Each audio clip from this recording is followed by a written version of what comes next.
students, in previous lecture we discussed about the first sentence answers. Now we are going to start the detailed question.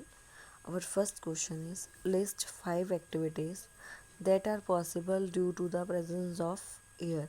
वो कह रहा है कि ऐसी कोई 5 एक्टिविटीज़ बताओ जिससे पता चले कि यहाँ पे एयर क्या है, प्रेजेंस है, राइट। आपको पता है एयर इज़ प्रेजेंट एवरीवेयर, ठीक है। तो ऐसी कोई भी एक्टिविटीज़ बताने इससे पता चल जाता है कि यहाँ पे एयर प्रेजेंट हो, right. Activities that are possible due to the presence of air are as follows. सबसे पहले है रोटेटिंग ऑफ पेपर फिरकी। अब जो पेपर फिरकी होती है, ठीक है, वो जब रोटेट कर रही होती है तो उससे पता चल जाता है कि यहाँ पे क्या है, एयर प्रेजेंस है, जिसके कारण वो क्या हो जाती है, वो रोटेट हो रही होती है। आपके पास छोटे बच्चे एक पेपर फिरकी का यूज़ करते हैं जिसके नीचे एक वुडन की पाइप जैसी स्टैंड कर रही होती है और उसके ऊपर पेपर फिरकी लगा दी जाती है। तो वो क्या होता है जी, जहाँ पे एयर जिस साइड मूव कर रही होती है वो क्या है, वो भी पेपर फिरकी ऐसे मूव कर रही होती है। तो इससे हमें पता चल जाता है कि यहाँ पे एयर क्या है, प्रेजेंट है, राइट। फिर था weather cock shows the direction in which air is moving. एक वेदर कॉक है जो हम अपने घरों में भी ऊपर यूज़ करते हैं, जिससे पता चल जाता है कि एयर किस डायरेक्शन में मूव कर रही है, एयर की जो डायरेक्शन है वो किस साइड है, इससे हमें पता चल जाता है, right. Weather cock shows the direction in which air is moving, कि एयर किस डायरेक्शन में मूव हो रही है, वो हमें कहाँ से पता चलता है, वेदर कोक से पता चलता है, राइट। जब पेपर फिरकी रोटेट होती है तब भी हमें एयर की प्रेजेंस पता चलती है कि वहाँ पे पॉसिबल है कि एयर की प्रेजेंस है।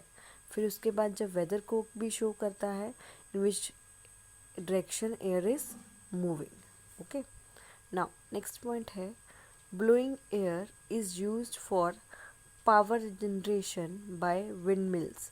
अब वह कह रहा है कि जो एयर ब्लो हो रही है वो कहाँ पे यूज़ होती है, फॉर पावर जनरेशन के लिए। कहाँ पे, विंड मिल्स द्वारा पावर की जनरेशन के लिए, पावर जनरेट करने के लिए भी क्या यूज़ करते हैं, ब्लोइंग एयर को यूज़ करा जाता है।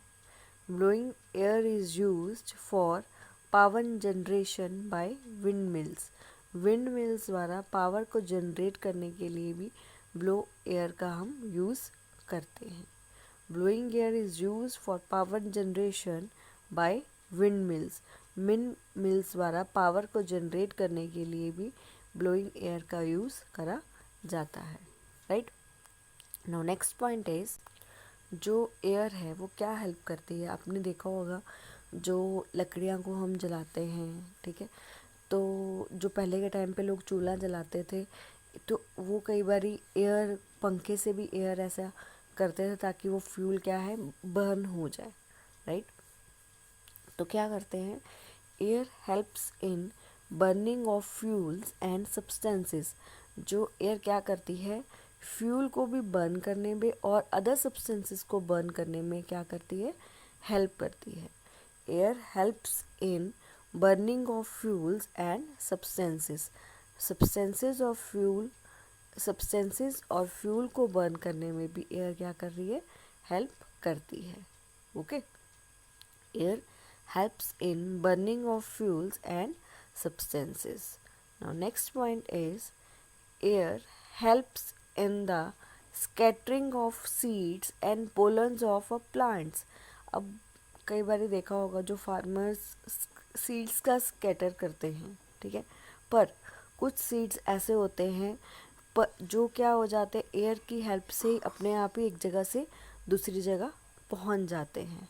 जैसे कॉटन सीड्स होते हैं, तो क्या कर रहा है वो, किसकी वजह से है, वो कौन उनकी हेल्प कर रहा है स्कैटर करने में, air helps in the scattering of seeds and pollens of plants के पोलन्स को और सीड्स को बिखेरने में, स्कैटर करने में कौन हेल्प कर रहा है, एयर हेल्प करती है, ठीक है। तभी तो सीड्स जो बहुत हल्के होते हैं वो एक जगह से दूसरी जगह अपने आप ही कैसे चले जाते हैं, एयर की हेल्प से चले जाते हैं।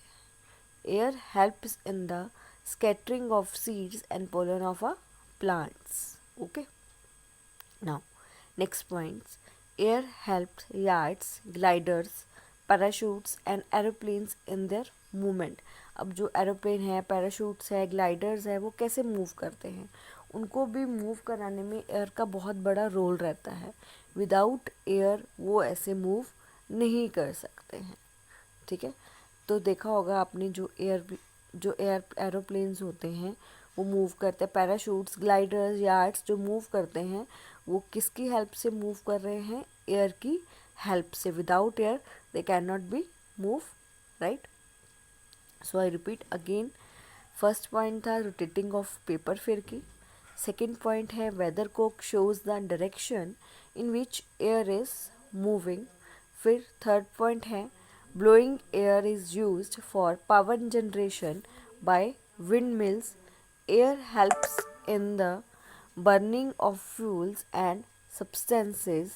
Air helps in the scattering of seeds and pollens of our plants. Air helps yachts, gliders, parachutes and aeroplanes in their movement. Clear. इससे क्या पता चल रहा है कि यहाँ पे एयर का प्रेजेंस है। इन सब एक्टिविटीज़ से हमें पता चल गया कि यहाँ पे एयर प्रेजेंस है, यहाँ पे पॉसिबिलिटी है एयर के प्रेजेंस होने की। Okay, now next question is how do plants and animals help each other in the exchange of gases in the atmosphere, right. वो कह रहे कैसे प्लांट्स और एनिमल्स आपस में एटमॉस्फेयर में गैसेस को एक्सचेंज करते हैं।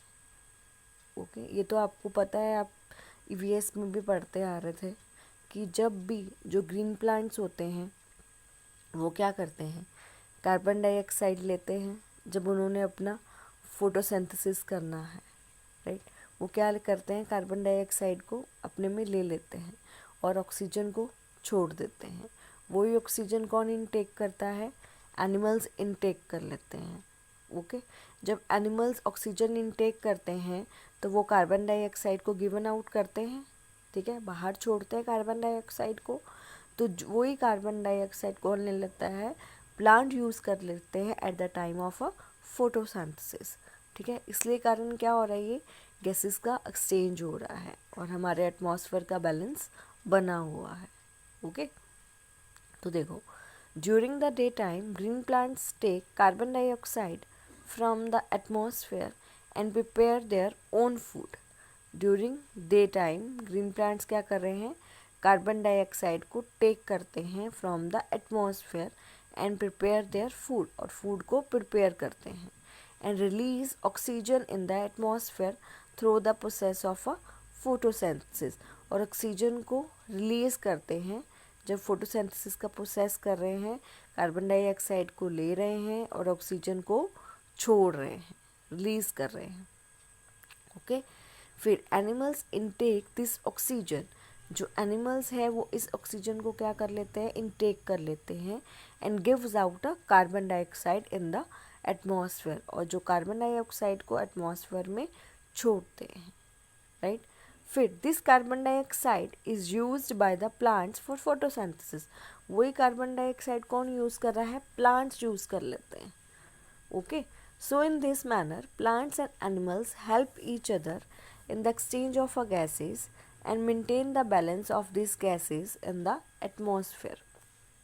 यही तो है, तभी तो प्लांट्स और एनिमल्स एक्सचेंज करते हैं गैसेस को, और एटमॉस्फेयर में जो गैसेस का बैलेंस है वो ये दोनों क्या कर रहे हैं, मेंटेन कर रहे हैं। यदि ये दोनों नहीं होंगे तो जो बैलेंस होगा गैसेस का वो एटमॉस्फेयर में हम मेंटेन नहीं कर पाएंगे। ठीक है, या तो कोई भी एक होगा तो कार्बन डाइऑक्साइड की, जैसे एनिमल्स है, प्लांट्स है, सॉरी एनिमल्स हैं, हम ह्यूमन बींग्स हैं, वो कार्बन डाइऑक्साइड को छोड़ते हैं। यदि प्लांट्स कम होंगे तो क्या हो जाएगा, कार्बन डाइऑक्साइड की जो क्वांटिटी है वो क्या हो जाती, एटमॉस्फेयर में बढ़ जाएगी। तो ये भी क्या है, बहुत बड़ा रिस्क है हमारे लिए। इसीलिए इन दोनों का मेंटेन होना हमारे लिए बहुत ज़रूरी है। दोनों ही होने चाहिए, एनिमल्स भी होने चाहिए, प्लांट्स भी होने चाहिए, ठीक है, ताकि जो बैलेंस है हमारे एटमॉस्फेयर में गैसेस का वो मेंटेन रह सके।